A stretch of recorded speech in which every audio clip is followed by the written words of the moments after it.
And good morning, everybody. Thank you for tuning in. You are listening to BoqueteNOW Talk Radio on Radio Cherokee 103.3 FM, sponsored by Big Daddy's Grill, Boulder 54 in the Tap Out Sport Zone, three of our all-time favorite restaurants here in Boquete. Today is going to be a really great show. We have Oscar Pena. Hello, everybody. On the show today. Yeah. We're going to get to talking to him in a minute. He, if you don't know Oscar, well, I don't know where you've been. Everybody knows Oscar, right? He owns Retire in Panama Tours, Mucho Gusto Colombia, Mucho Gusto Panama, Panama Express Service, Panama Express Services. He runs the expats and young expats in Boquete Facebook pages, and he is Oscar on the streets.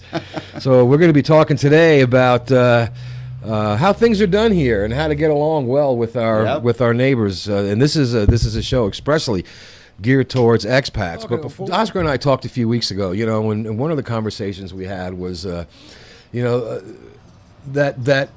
a lot of us expats, every now and then, some more than others, get into this thing. Well, that's not the way we do it. And insert passport country here, right? Yeah. And the way things are done here may seem irritating or aggravating or whatever to those of us who are not from here, but I think the onus is on us, right, as expats, to try to change the way they do things here, because that's kind of insulting, there is a balance. There is a balance, in my opinion, because we all countries, we have been influenced from other cultures, from other countries. Absolutely. And that's history, that's evolution, right? The one thing that is confusing is, instead of to teach, is to judge. That is the mentality. Yes. So instead of judging, the best way is to teach another way, or to show another way that could be better, not just for the person that is providing a service, that is providing a answer. You can show them the way. It takes time sometimes for people to learn, but who was born running? Nobody was born running. You gotta crawl. And the thing is, Oscar, is that we've had my wife and I have over the last couple of years or so, in various times, have employed local Panamanian people, whether it be housekeeper, gardener, the bug people, the exterminators, or whatever. And we've taken recommendations from other people, and sometimes it's worked. Most of the times it's worked. Sometimes it hasn't. And the only times where situations like that hasn't worked has had nothing to do with, okay, you said you're going to be here at 8 and you show up at 9. It's got nothing to do with any of the quality of work or any of the timing involved, which is honestly the biggest complaint people have. Yeah. It is usually around other things like stuff that was broken or whatever. And I don't even really care if you break something in my house. Just tell me. I really don't have heirlooms. Yeah. Right. If you break a chair, I probably pay $2 for it. So I don't really care. It's just the point of the thing. But for the most part, what you said about educating instead of judging, I think that requires for a lot of expats a complete change on how we approach things. But it's always comes down like, what if people go to the country you're originally from? Yeah. The people have to adjust the way you do things there, even for right or wrong. Right. You need to adjust, and if you think you can do something in a better way, differently, you need to also figure out how to be diplomatic to present the idea. Yes. It doesn't matter if, let's say, in Colombia, if somebody comes from other country, and I'm just saying very neutral because I'm still a foreigner here, people, you need to say, what is the way, what is the solution, instead of focus on the problem. Yeah. Now, that's the rules for every single immigrant that comes to any country. You got to respect first the idiosyncrasy of the country, the culture, and you need to realize, where are you going? Are you going to a big city, or are you going to the countryside? Yeah, it's totally different. Exactly. Completely so different. It doesn't matter if it's Panama, if it's United States, or Canada, Colombia. Things are run differently in a small town versus a city. The expectations also are different. Why I try to do the best job I can do, also to be like the bridge connecting sometimes to the good cultures, because I have been living between Panama and Costa Rica in small towns for over 12 years, since 2006.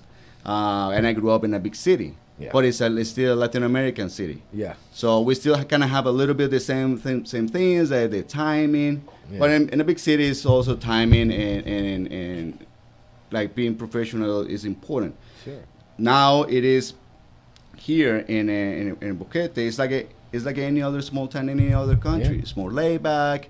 I'm just gonna use the example of Boquete, but also Boquete can be laid back, but it's different than Pedasí, or it's different than Puerto Muelles. Sure. So each area has their the little different cultural aspect. Yeah. Now, when you come from other more developed country, from a big city, for instance, what I always do to my people, showing around, looking for the best places to live, is say, well, you just always have to remember you're not in Kansas anymore. Right.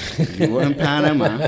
You got to appreciate, understand, and this is a lesson, because when we show the area, different aspects of the country, people are seeing, like, remember, if we say we're gonna be doing this at 9, that doesn't mean it's gonna be 9 sharp. Right. Because things can happen, especially in Latin America. Sure. And they usually do. They usually do. Yeah.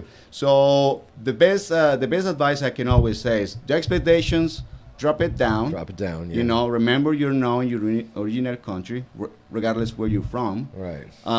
And also try to change that chip in your mind, instead of just looking for mistakes or looking for errors. It's a point of view. Seeing what you could do to be a positive influence. If you don't want to be a positive influence, then better keep your comments for yourself. Yeah. And see which area you like the best. Well, and it's interesting that you brought up, that it's pretty much the same no matter where you are, whatever country you are in. Exactly. Now, I can give you a really good example. I'm trying to type and talk at the same time, but I can't type and talk at the same time. Can you imagine trying to drive and text at the same time? And I see plenty of people doing that. I lived a large part of my life in New York City, in Manhattan, and you get used to the way things are done. I could literally pick up a phone on my 15th floor apartment and order a pizza, and it will literally be at my door, and this is including getting to the building, through the doorman, getting on the elevator, going up, down the hall, around the corner, and ringing my doorbell in 10 minutes. Because the pizza restaurant, there's like 8 pizza restaurants within 1 block of my apartment. That's just how dense cities are. Yeah. Then you move. I've lived in small towns, some very, very small towns out in the country. Yeah. And you order a pizza, and it's like 45 minutes.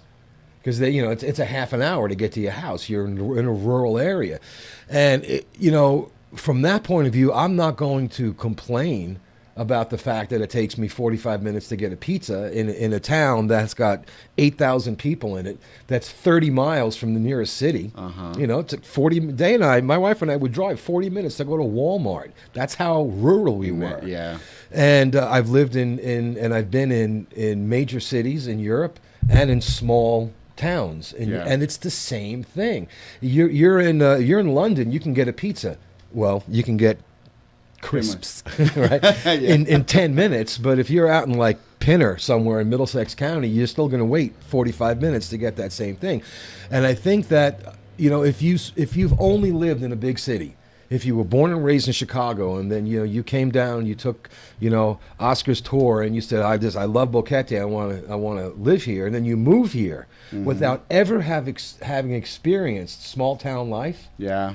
This is not a Panamanian thing. Exactly. This is a geographical thing. It's the same everywhere. And that's why, when people from day one, even I try to do, we do some calls. We try to do some calls with people and kind of give it a heads up. Yeah. Oh, it's going to be the dynamic. And we have fun. I mean, I sometimes make jokes about it, like, hey, remember, how's the life? Take it easy. You need to learn how to go with the flow, because technically speaking, in Latin American culture, you need to really do that. Yeah. But I found out that family or friends, they say to me, in the countryside, even North America, sometimes things are slower than the city. It's still faster than here because it's different rhythm, right? It is, sure. Especially because they have the season, so you need to get things done in order to accomplish some jobs. So people from the big cities, like I have worked with people from New York City, from Chicago, from Boston, and people tend to be that have that aggressive feeling because they're grow up living in a city like that. Impatience. But impatience, yeah. But some of them, they're ready to change that lifestyle. Yeah. So, and first of all, if you come to any country in Latin America, especially Panama, it's because you want to change. Yeah, absolutely. And you want a different speed in your life. Either that, or you're running, or you're hiding from somebody. But if you come into Latin America, which we're very famous, being known for being more chillax people, then you're making the wrong decision. You can come here for a holiday. You know, take a break. And there are people that, you know, they have vacation homes here. Yeah, they come here, they're here for 2, 3, 4 months out of the year, and then they leave. You know, but when you have, and I can remember, you know, several times, like I've had things delivered to my house. Say, for example, I don't know how you say it in Spanish, but those small rocks. Mm-hmm. I needed a lot of it, more than I could put in my SUV. Yeah. And the guy showed up. He was by himself. And he had like 30 bags of stones. Yeah. And those things weigh, what, 40, 50 pounds a piece? Something like that. One choice you can make is to stand there and watch him do his work. And as the minutes go by, you know, those bags get heavier. They seem heavier. And it's slow down, slow down, slow down. And you can get exasperated and impatient and angry, or you can just go, you know, puedo ayudar. I said, ayudar? Can I help you? Ayudar, to help, Can I help you? You know? So I asked the guy if I can help, and he smiled. And so we had that truck unloaded in like 15 minutes. Yeah. You know, and I still gave him a tip, you know. Yeah.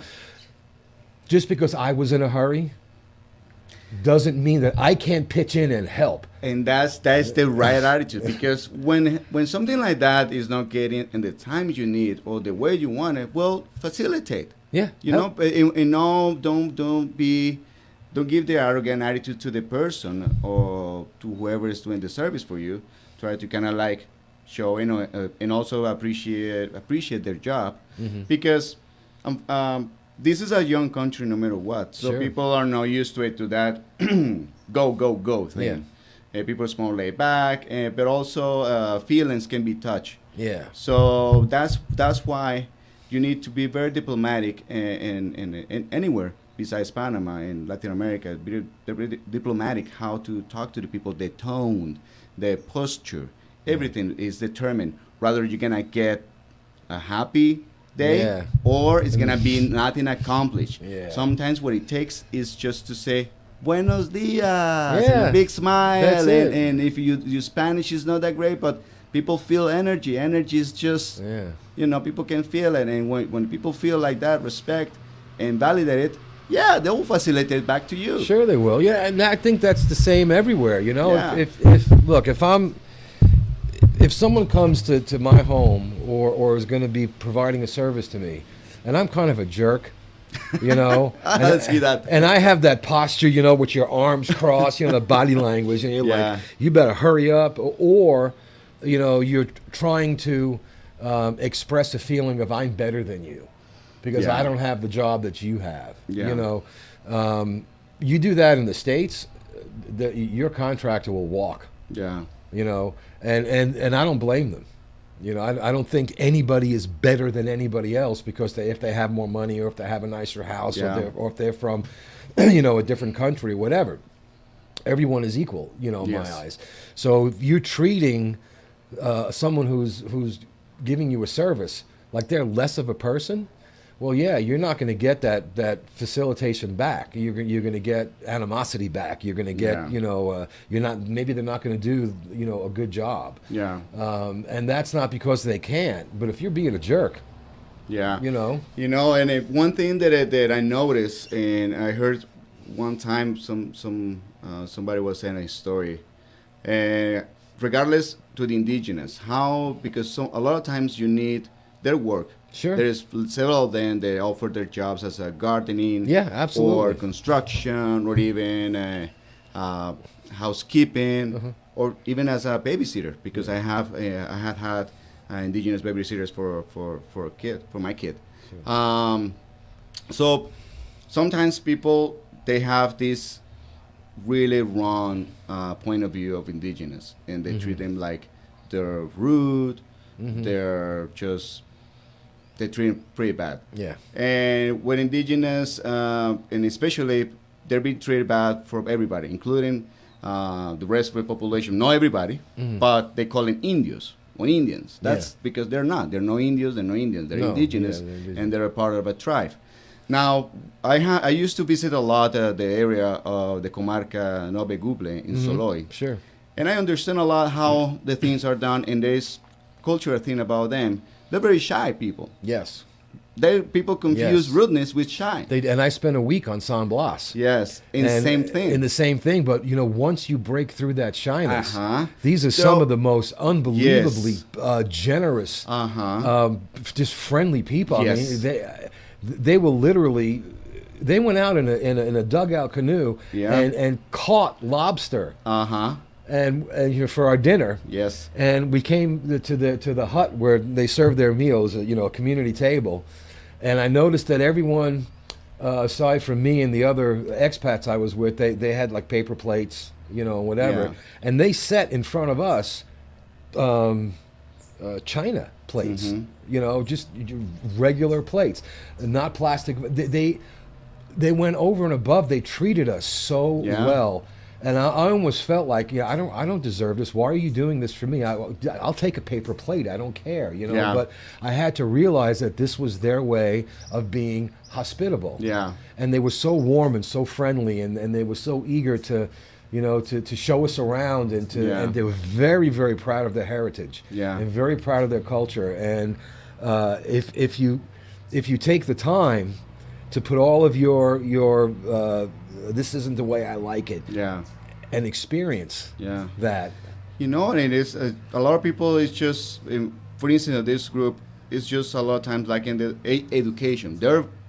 Some of them, a majority, they know so much about nature, about agriculture, and they have their own ways to do it. Yeah, they have their own medicine. Exactly, people, with medicine people, they farm with the moon, like the ancient indigenous have done for centuries. Yep.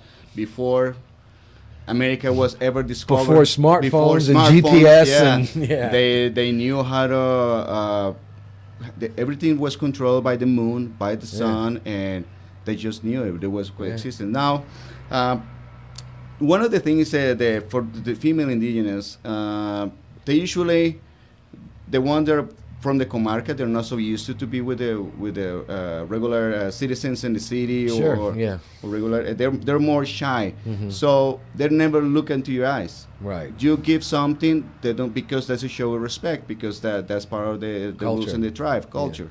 But they're so susceptible to kindness. They're very susceptible to show appreciation. They just melt, but that also, if you mistreat them, that can set up, that would be a wrong way to do, which would be with anybody. Sure, nobody reacts well to like that part of the aggressive way to handle or say anything wrong, or just body posture, But that's pretty much a lot of that. But here, I have seen or heard, unfortunately, I have seen wrong ways how they approach those situations, and it's always they can be so much better. They were going to be much better, because a lot of the citizens, including myself, including you all, we're going to be good influence for them. And I am glad that this part of the show, we're talking about this topic, because a lot of people needs to hear this. Yeah, absolutely. And also to get why the things are, not just with indigenous, but also with the regular population here. If you, let's say you go to the grocery store, if you go to the retail store, there's a lot of people, they don't have the education to do customer service. They just literally put in a job, no training, and that's not their fault of the people. That could be the fault of the managers, because also they don't know either. Well, that seems to be something that I see a lot of commenting on. They don't understand customer service. That's because really, no, it's enforced education. Well, because that's not really accurate. They and I really hate to say this about my own people. About estadounidenses, but we've gotten so accustomed to that that adage, the customer's always right. Yeah. And and not all of us. And I don't want. I'm not broad brushing everybody. Not generalizing, but for sure. there's a lot of it's a more prevalent situation for a gringo back in the States to go into the store and be very demanding. Yeah. To store clerks, or servers like waitresses and bartenders and whatnot, and those service people have been trained to keep quiet, and to do whatever the customer says, and to never, I don't want to say fight back, but never argue. Yeah. Okay.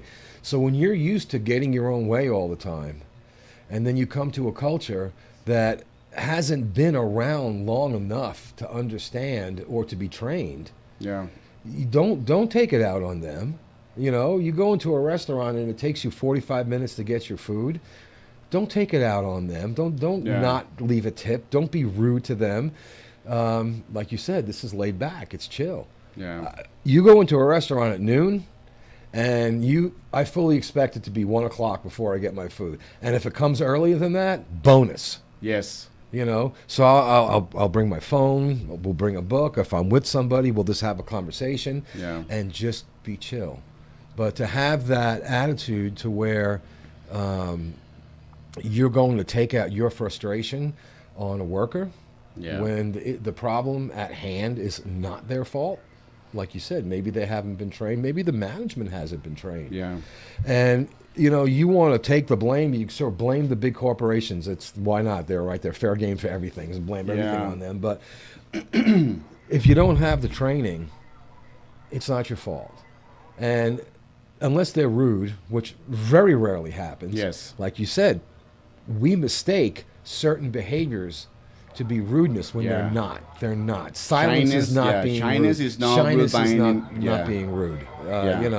I know when you're in a restaurant in the States, you're used to having the server come by every 15 minutes and filling your water up and asking if you need something. And in the places where you used to be able to smoke, they come by, you put one cigarette out in that ashtray, there's a waiter there giving you a new ashtray. We're kind of spoiled. Yeah, and just sort of to add one thing, it's funny. I don't know if the audience just listen, the pickup truck selling this. So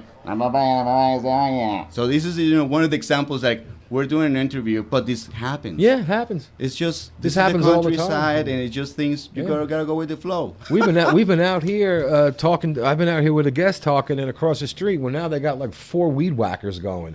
And I'm like, so what did you think about? I'm screaming into the microphone, but you know what? It's funny to me because this is just the way it is, man. But that's why we love to live here. You know, it's just the way how we can handle things, and I mean. I'm not retired by any means, but I learn every single day more and more. Now, I wish the big, people would they're not accepting or complaining about the customer service, especially in the restaurants. I do believe there is a lack in training and a follow-up. I will highly empower business owners to take the time to train them and also the second language, speaking 2 languages, Spanish and English, you cover 80% of the global population. That's we talked about the last time. If you can speak, my Spanish is horrible. My vocabulary is maybe 50 or 60 words. And for me, it's very difficult to learn a new language. I have a disability that doesn't allow me to make new pathways, memory pathways very well. But I make the attempt. I will stare at a phrase and repeat it over, and it may be one little phrase. But we should make the attempt. I think we should make the attempt. Of course. I've been trying to offer some of the training. I actually have done a model of customer service oriented for restaurants and for hotel industry. And I haven't put it out there because I'm not technically certified. This is because of my own experience, you know. And like many of my friends, they are in the tourism industry.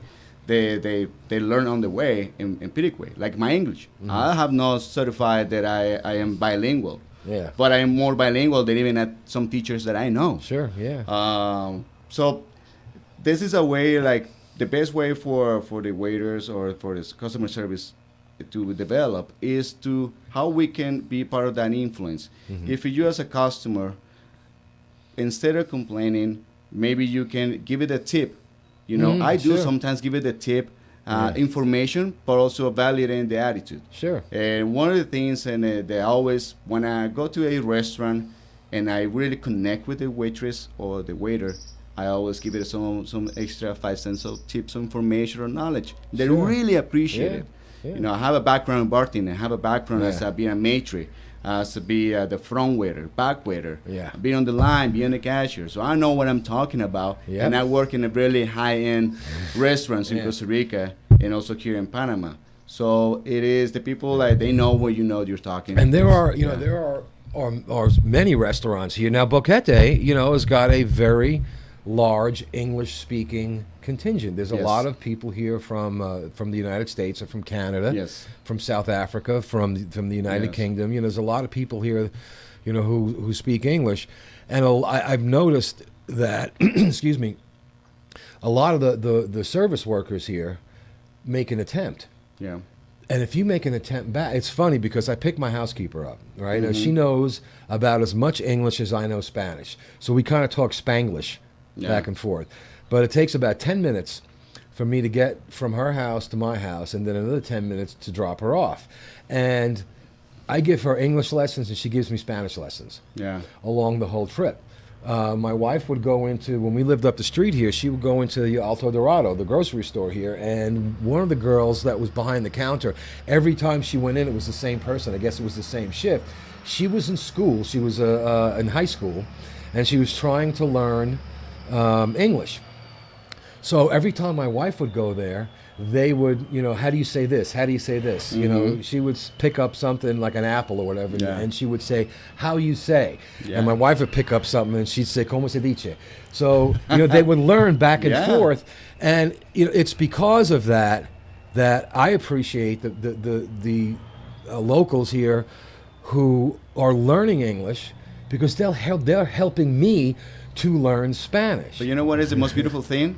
Those locals are learning, and they're open their mind to learn. They're succeeding. Yeah, they are. They're getting better opportunities. They're getting better positions. They have way more ahead. So I always try to empower friends, people that I know, like even people in my home country that work in tourism. And I say, buddy, you need to really get on in this, because you're missing out the other type of the clientele in the world. Like, don't let it stick up to well, people have to speak Spanish. Yes, respectfully, we should speak Spanish or the language, or learn something, make the effort. However, when it comes to tourism, you need also to facilitate.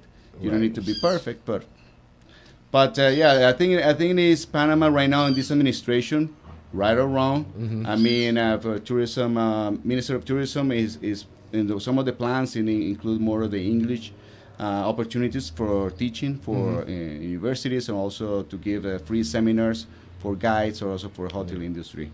I know Mayor Mr. Joshua Alvarado. He really thinks about it, and he's pro on that. He wanted to support it, but it's so much going on, especially so much got delayed with the quarantine, and he's now all the floods, and he's really busy. So we'll see how that evolves. But one thing, the Panama way here, it's how you can accomplish something just by the big smile and a good morning, just to acknowledge the other person, like, how's your day? How's your morning? Just ask the cashier, how are you? ¿Cómo está? In a busy day, you ask that question to the cashier. And even if you poor Spanish, say, ¿Cómo estás? That person literally will release all the stress, big smile, and it will be like, oh my God, is this person asking me how I am? Or when you're done and they give you, you know, tu bolsas, say, pasa un buen día. Pasa un buen tardes. You know, have a nice day. Have a nice day, man. That goes so far. And if they say it to you, igual. And you don't have to be fluent in Spanish to tell someone, hey, have a nice day, or thank you, or right back at you. You know, that's just, those are pleasantries. You know, there's a lot of negotiation too, in order also to get things done here. So let's say This sorry, I'm talking about something a little different subject or situation. Sure, But sure. I was working to ship a vehicle back to the United States. Uh-huh. That was brought here, Right. and the importation wasn't proper because Oh. they didn't put the information of the engine because in the United States only by the VIN number. Right. See. But here in Latin America, we have to corroborate engine number with chassis or VIN number. Right. It has to be on the Both. title, Yeah. both. So the car was like for years, couldn't be, the paperwork was lost. It took me about 6 months, but I didn't have to brave anybody. I didn't have to do any Right. monkey business. All I have to do is, with courtesy, with a patient, you gotta be patient Yeah. to get things done here. You really need to get Sure. patience and be being condescending in a way at times, and also just be flexible. Yeah. Because they could be very flexible to you. If you give it flexible to them, they Yeah. will be extra flexible Sure. with you. So it's a give and take. Sure. Yeah. And sometimes I was going to the customs and get for the new paperwork. They only have copies. Yeah. Only for me was a cup of coffee. Hey, would you want a cup of coffee? Yeah. Oh, okay. Yeah. And I'll bring with a cup of coffee. Oh, yeah. Oh, Oscar, Mr. Oscar. And I got this paper for you. And I'll call you when it's ready. Say, oh, thank you so much. That's what it takes. If I were going there, what is the paperwork? Why can't this be done like this? Why is it taking too long? I will never get it done. No, that'll get filed in a bin somewhere. Uh-huh. Yeah, no, and you know what? That unfortunately, or fortunately for here, but unfortunately for a lot of people from the United States, we're used to walking into a government office Yeah. and walking out an hour or two later with everything done. Mm-hmm. Even when we have to get passports, it's you fill out a piece of paper and you mail it in and they send you things are done with the level of efficiency only because they've had so much time to work the bugs out, to work Yeah. the kinks out, to get it. So if you're not going to walk in, you get off the plane and walk into the immigration office and walk out an hour later with a visa. Mm-hmm. People don't understand why does it take 3, 4, 5, 6 months? Why do I have to go back 2 or 3 times? How come they have all these things, these Buena Vistas and all this other stuff? They're trying to accommodate Yeah. a huge influx. When your country is put on the top 10 list of places to retire for 15 years in a row, Yeah. it's hard to keep up. Yeah. It is. You remember when they were rebuilding the roads here a couple of years Mm-hmm. ago? Everybody was complaining it's taking so long. Oh, the infrastructure's terrible. The power keeps going out. The Wi-Fi goes out. There's floods. Blah blah blah blah blah blah. When you look at the amount of people that are moving to Chiriquí or Boquete Mm-hmm. that are stressing the infrastructure here, trying to keep up. Yeah. I don't care if you're on Boquete or if you're somewhere in Kansas. If you're a small town with a small town budget and you get triple the population within a matter of 2 or 3 years, it's gonna tax that, Yeah. and it's gonna take a while to catch up. Yeah. And there's going to be inconveniences here. And this Yeah. is one of the things I love about the Panamanian people, is they take it in stride. Yeah. The power goes out. Okay, I'll go read a book. Yeah. The internet goes out. All right, I'll go on my garden. I don't see the level of frustration. You know what When is the- one?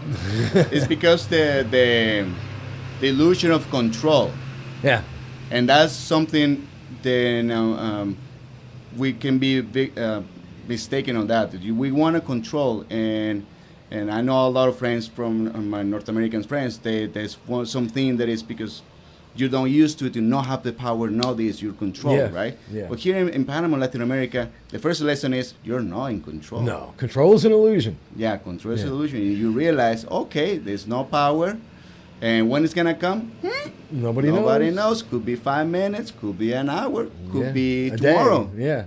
Yes, It's and that funny. happens. Day and I and some friends, when we used to be able to all hang out together, went over to Gualaca. Yeah. It's just it was one of our favorite spots. It's nice over there. So we're getting everything together. We're trying to pack and get lunches and schedules, and it was really stressful to get 6, 8 people together to get there at the same time. And we got there, we were like, so we were sitting there, and this Panamanian family came in through the entrance, where you can drive down, and it was a mom and dad. I'm guessing a couple of grandparents. Older children. There's about maybe 12 or 13 people come in. And I got to talking to one of the teenage boys. He spoke pretty good English. And he told me, he says, yeah, we weren't really planning to do this today, but the power went out. I don't know, they live locally. He said the power went out, so we all just jumped in the truck and decided we were going to spend the day, at the river. Yeah. And here I'm thinking, when the power goes out, I'm like, oh, I can't get on the internet, or I can't watch TV, or I can't do this, I can't do that. And this Panamanian family was like, no, let's just go. Let's just take a little vacation, a day trip. Yeah. And it's that attitude, that laid back, that chillaxed attitude, that was one of the things that keeps me here. Yes. It kind of grounds me, and it kind of reminds me that what, they've got to figure it out. Yeah. How many Panamanians do you know that are on high blood pressure medication, right? It's just they don't have that angst, that stress. And sometimes I compare myself with my friends back in Colombia, in a big city in Cali. Mm-hmm. And I feel like I'm 40 right now. Mm-hmm. And I am like at least 50% in way better shape mentally and physically.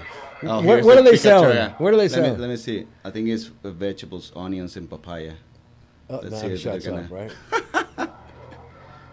Yeah. Vegetables? Yeah, it's vegetables. I try to pick out a word. Yeah, but the thing sometimes is like you hear this. Like, yeah, that's. But then I'll hear pescado. And then you get like a. The metal truck. Oh, yeah. So because the chatarra metal truck, or is the batteries, or it could be the fish. Or there's actually one guy on the weekends selling shrimp. That one I like it. He's saying like, se compran frescos y bonitos, like pretty and delicious and fresh. And okay, that sounds more appealing. Then yeah. That's funny though.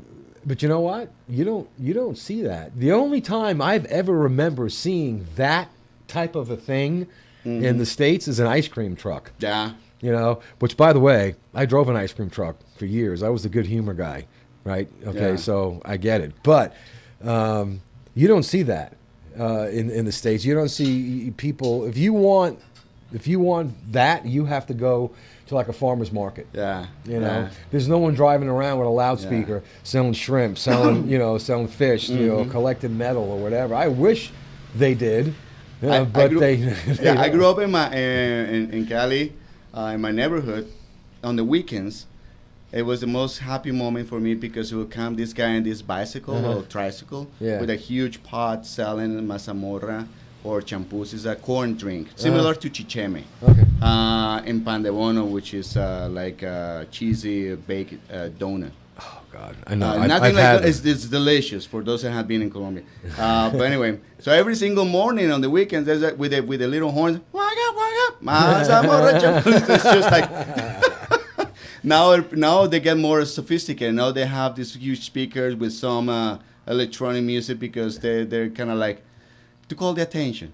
But I grew up with that. So when I got here in Panama, that's not much different. No, I still wake up in the middle of the night with that good humor song in my head. I was young. I was in my maybe late teens, early 20s, and I had this ice cream truck, and I had a speaker on the top, and I had this tape that looped. And it was and it just kept over and over and over again. It's 10, 12 hours a day, 7 days a week. Yeah.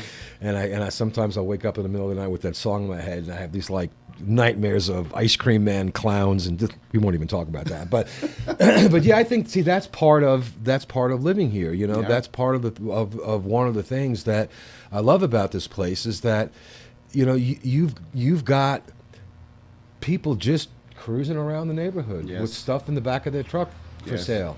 They don't knock on your door, right? They don't, accost you in the street, shoving things in your face. Like if you've ever gone to a shopping mall in the States, you can't get from one end to the other without being sprayed by 8 perfumes, having watches shoved in your face. Oh boy, yeah, that happens. Yeah, sometimes. But they don't do that here. No.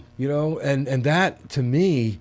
If I go into, like they have a downtown here, the indigenous have a whole area where they sell their crafts, and you can walk in there, and you can stay in there as long as you want, and very rarely will someone, try to force something on you, and it's a pleasure to shop that way.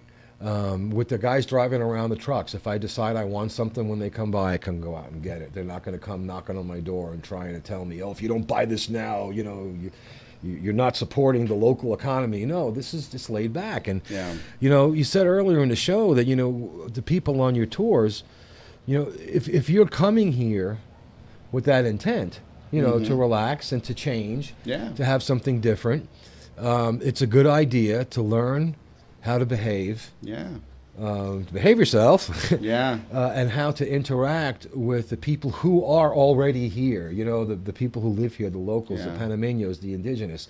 And also, like, not generalizing. Like, if you have a bad experience, let's say if you have a worker in your house, and a lot of times can be miscommunication. Remember, if you're not full bilingual, there is a big gap of miscommunication. Sure. You cannot assume you've got to be understanding. Exactly, because let's say if you have somebody from the comarca working in the yard, because usually they're really good doing gardening.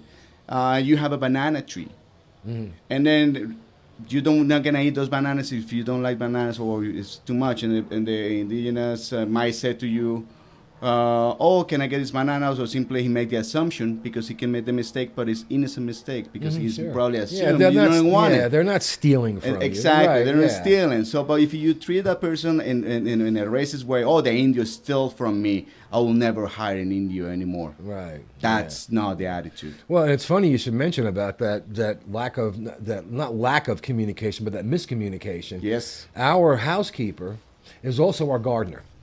Right, so she comes, X days to clean the house, and then X days she comes to cut the grass. So last time I picked her up, and I wasn't even paying attention. It was early in the morning. I just had my coffee. It was like 7:45. I'm not even awake yet. I'm driving up the mountain, and there's cones everywhere. There's landslides. I'm not even thinking. I get there, and she gets in the car, and we go back to my house. Yeah, and I realized, I don't see I don't see a weed eater. I don't see the gas. I don't see anything, to do the yard. And she had just been there the week before to clean the house, so this was the yard week, and she felt so bad.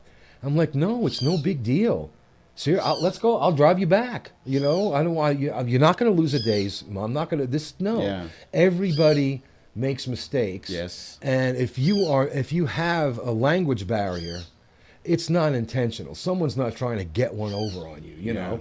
So I said, don't worry about it. It's okay. We had a good laugh over it. Drove back up, got her equipment, came back, and she did a wonderful job cutting the grass. And that's diplomacy. That's communicating. And she doesn't be kind. Yeah. She doesn't have to be fluent in English. I don't have to be fluent in Spanish. You just have to understand when something is done intentional and when something is not. Yes. You don't have to be a linguist to understand that. Yeah. Anybody can understand what is a good intention, what is a bad intention, regardless of the language, Yeah, but what you just mentioned about, if you have one miscommunication, don't make don't broad brush an entire group of people. That's prejudice. Yes. And I don't stand for that. That one I can take it personally. Yeah, no, you definitely don't want to do that. And the fact that most of us here, and I know that there are some very wealthy gringos here, but most of us here that are retired here are living on a Social Security income. Yeah, we don't have a ton of money, right? This is how much money we get, and this is what we live on. I would say that there are almost none of us back in the States could afford a housekeeper. They're $200, $300, $400 a week. Yes, gardeners. Same thing. Unless you're wealthy, and if you are, I'm happy for you. I applaud success. Yeah. But if you're living on a fixed income in Chicago or Atlanta or New York or even a small town, and you're living on $1,500 a month, you don't have a housekeeper. You just don't. Yeah. You don't have anyone to come and cut your grass. You go out and you buy a lawnmower and you do it your damn yourself. So to come here and mistreat a housekeeper who's working 7, 8, 9 hours for $25-$30. Yeah. Well, don't do that. Yeah, that's just Don't do wrong. that, man. Seriously. Yeah. That's you're not. we here as expats, I believe, are truly blessed by the community here, by the community living, by the Panamanians, by the the indigenous. And if you are fortunate enough to be able to hire one, you know, if you got that, you know, $20, $30, $40 a month or $60 a month to have someone come in a couple times a month, clean your house. Yeah. Well, be thankful, man. And also be And thankful, feed them. but Feed them, okay? Feed them lunch. Feed them, yeah. Okay? And another thing is if you treat them like family, they will treat you back as family. Yeah. If they will put their hands in the fire for you anytime. Yeah, sure. If you really need somebody to stand up for you, they will do it. Yeah. Which is happens for me. That's my personal experience. And for housekeepers, if you know, a lot of them, they're just trying to learn. They need the job. Yeah. They're willing to work hard, but sometimes they don't know how to do a few things, how to clean the microwave. You know, some more fancy stuff. For And those. that goes back to what you were saying about teach them. Teach them, yeah. Teach so them, if yeah. sometimes when you hire someone, they don't have the experience, but have the willingness to learn and have the hard worker person, teach them. You know, what literally grab the hand with love, with kind, and just teach how it is done. Yeah. And then you'll be a happy person because you're gonna get it done the way you want it. Down the road, if that's gonna be a trampoline, that person is gonna gain more experience and more knowledge. And that, my friends, is called evolution. Yep. And if they go, if they go way above and beyond, Exactly. you know, you just give them a little more. Yeah. I'm not saying, you know, destroy the economy and pay them, you know, triple or double. Yeah, but, yeah, of You course, know, it has to if be someone's coming to my balanced. house, I got some heavy furniture in my house. Yeah. I mean, I got like heavy furniture, stuff that, and I'm a pretty big guy that I have trouble moving.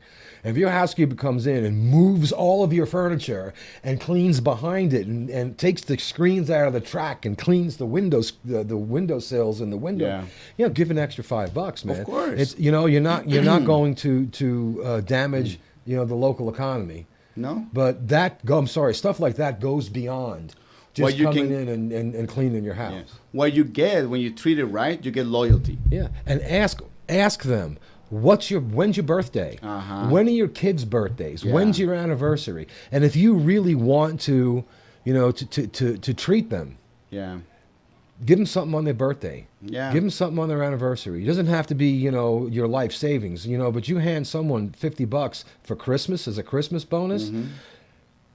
Seriously, you know, if you, like you just said, if someone is doing a really good job for you, And it's a service. Yeah. treat them, please, man, treat them accordingly. You know, you're not buying loyalty.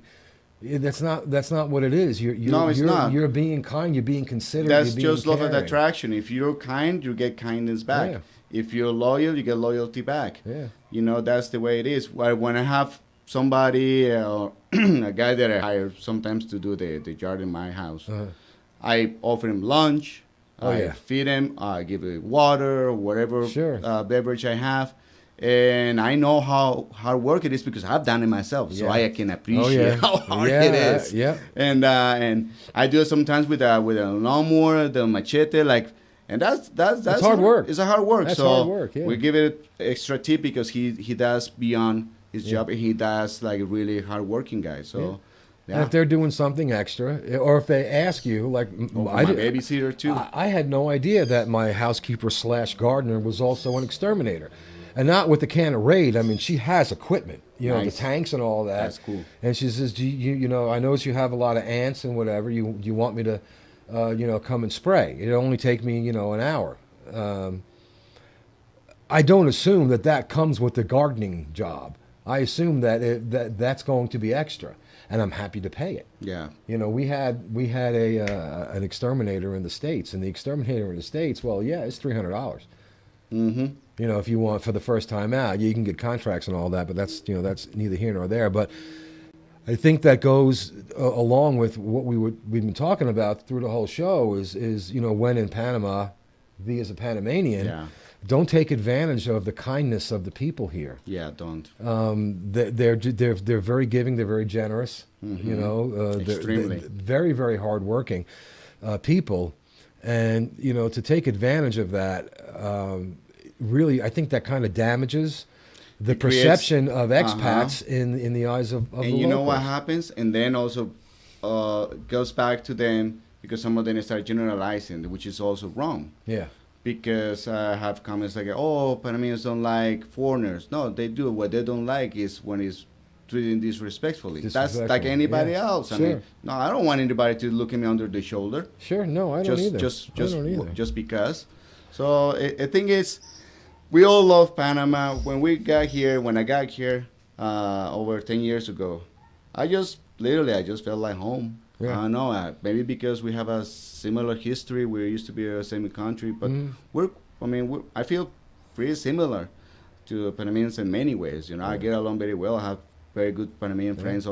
Can call them family. Yeah, and we brothers, sisters. And we've been here, 2.5 years, and I always have to remember that I'm a guest. Mm-hmm. Even though I have residency, I'm still a foreigner. Yeah. And I still have to understand that just because I used to things being done a certain way. Yeah.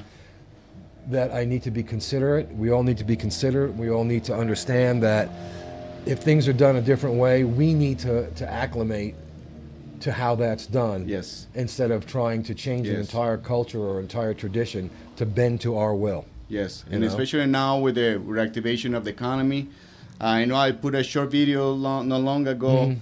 And saying try to consume local. Sure. Try to find the things. If you're gonna go to the retail store, go first to the Mraga store in town, or La Reina, or there is another one. I think it's Orquídea. It's called. But all those retail stores. Sure. Try to look first in that area. Yeah. What you're looking for. Yeah. If you can do the purchase, that'll be amazing because these people suffer from so much, and they don't have the back stability like Conway, Target, or others. Absolutely, and they have their own people in David per se. Yeah. And same with the grocery stores. Yeah. I know a lot of people like to go to David, but that's okay for you. The specific things you can't get here, but here in Boquete we can find pretty much anything. Pretty much anything. Yeah. Well, we got a minute or two left. How do people get a hold of you? Say if they want to take your tour, or they want to do anything. How do people get a hold of Oscar, man? Well, it's very easy. My Facebook profile is public, so I have you can check my phone number, my email. You can visit my website, my two websites, PanamaExpatService.com and RetiringPanamaTours.com. My cell phone is 65962070. I have WhatsApp. I usually better to send me a WhatsApp message. WhatsApp. And if anybody has a question, we're trying to come up with this other website, Panama Expert Service, to fulfill also for the people that are already here or they don't want to do a tour, but still need some assistance, some assessment about how to get things done here. All right. Well, we've been talking with Oscar Pena, Oscar on the streets, Oscar the tour guide, Oscar the concierge, Oscar the bartender, the waiter, the driver. We hope you enjoyed the show. Thank you, Oscar, again. It's always great to see you, man. Yeah, man. Thank you. You've been listening to Boquete Now, Talk Radio on Radio Cherokee 103.3 FM. The show has been sponsored by Big Daddy's Grill, Boulder 54, the Tap Out Sport Zone. Thank you for your time and attention. We will see you next awesome Friday week. Yes.